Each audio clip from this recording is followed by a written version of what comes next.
Boker Or Beshem Hashem Naaseh Venatzliach. On a une généralité qui dit tout ce qui sort du pur est pur et tout ce qui sort de l'impur est impur. À part l'abeille. L'abeille est un animal, un insecte impur, mais son miel nous est permis. C'est l'exception à la règle.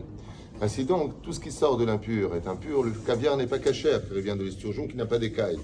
Donc on ne peut pas manger de cette nourriture parce que l'animal lui-même qui l'a engendré n'est pas pur. Donc automatiquement, depuis sa conception, les œufs qui en ressortiront sont impurs. Mais le mulet, par exemple, est un poisson cachère, donc on peut en faire de la boutargue, qu'on appelle la demrot. On peut utiliser les œufs de cet animal qui est pour nous, dans le judaïsme, pur. Il existe des fois des conditions où même si l'animal est pur, ou l'oiseau est pur, ou le poisson est pur, il faut quand même vérifier un détail, particulièrement pour la poule. Si on trouve du sang, c'est la question qui m'a été posée, à partir de quelle loi ça nous serait interdit? Alors il y a deux conditions. La première, c'est que ce soit des œufs qui sont fécondés, c'est-à-dire qui viennent du coq et de la poule. Et la deuxième condition, c'est que le sang se trouve dans le jaune d'œuf. Si le sang se trouve dans le jaune d'œuf, à partir de ce moment-là, on jette complètement l'œuf. Si le sang se trouve, juste une parenthèse, si on trouve du sang, c'est que l'embryon était déjà en train de prendre, c'est-à-dire que le poussin était en train de se former. À partir de ce moment-là, s'il se forme, il y a un safek de savoir si oui ou non. Alors non, qu'est-ce qu'on fait quand on veut manger un poulet ou un poussin? On fait une shrita. Donc dans ce cas-là, on a un problème. Qu'est-ce qu'on fait? On jette l'œuf. Si maintenant le sang se trouve dans le blanc d'œuf, on jette uniquement le blanc où il y a le sang avec, et on peut utiliser l'œuf. La question qui m'a été posée, c'est qu'est-ce qu'on fait quand on fait des œufs durs? Alors comment on fait si on est quelque part? Alors c'est vrai que quand on prend des œufs de ferme, il y a beaucoup de chances pour que les œufs soient fécondés. Ici, Tnuva, qui fournit des milliards d'œufs à l'année, ne sont pas des œufs fécondés, masculins, féminins.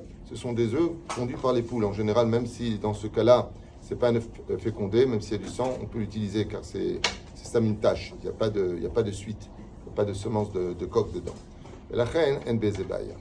Aval, qu'est-ce qu'on va faire à partir du moment où on fait des œufs durs? Des fois, on fait des œufs durs, on fait des salades pour Shabbat, on va prendre 18 œufs par exemple, et puis ils sont durs, on les casse, et puis on ne voit pas à l'intérieur, et puis on les écrase directement, donc ça se mélange.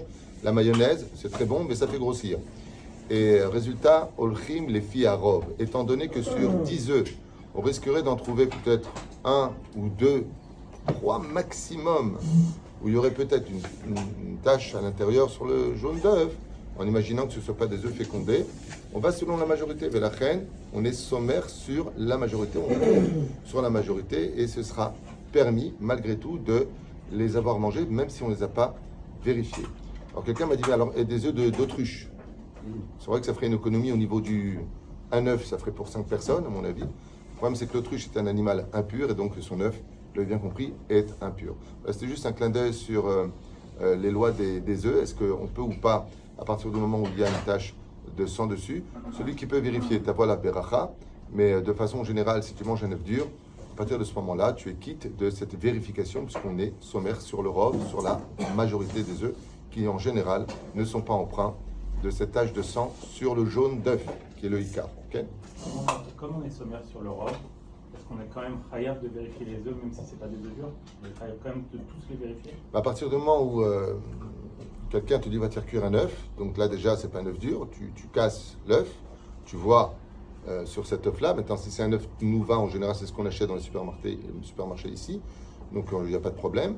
Mais si par exemple tu vas dans le Golan ou les œufs de ferme, il est fort probable que ça vienne du coq et de la poule, et à partir de ce moment-là, si tu peux vérifier, il est matov manaïm, c'est pas la peine de compter sur l'Europe. C'est la même chose pour le halak, en réalité.